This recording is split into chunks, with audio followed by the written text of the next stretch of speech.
Sir जो Pushpa film में police के बड़े बड़े अधिकारी को वैल्यू नहीं देता था, दरोगा अरेस्ट करके रियल में लेके चल गया उसको।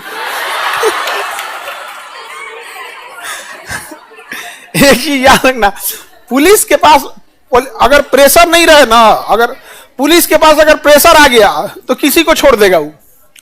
पुलिस को अगर ऊपर से प्रेशर आ गया तो किसी को छोड़ देगा। अब पुलिस को अगर ऊपर से प्रेशर आ गया कि उठा के ले जाओ तो किसी को उठा के लेके चल जाएगा। बस उसके ऊपर इतना ना सिस्टम वो लगा रहता है यहाँ पे कि क्या कहिएगा आपने।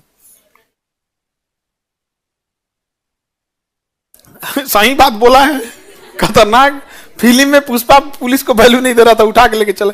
खैर अब आगे समझते हैं। फिल्म में ना अगर एक और भी मजबूरी है, मिर्च मसाला नहीं जोड़ेगा तो इंटरेस्ट भी कहां से आएगा, उसकी भी मजबूरी है। टू यहाँ पे आजकल की मूवियों में ना क्रिमिनल को समाज में अच्छा प्रस्तुत किया जा रहा है।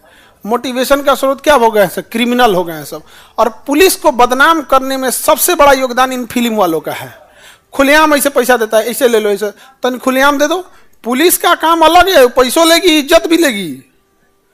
पुलिस को रिश्वत ऐसे नहीं दे सकते हैं, उसको रिश्वत भी चाहिए, फुल इज्जत भी चाहिए। ऐसे कैसे हो जाएगा?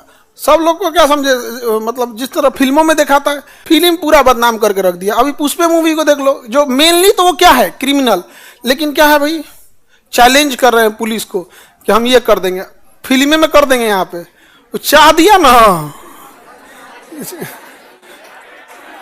चाह दिया जिस दिन उस दिन समझ में आ जाएगा यहाँ पे।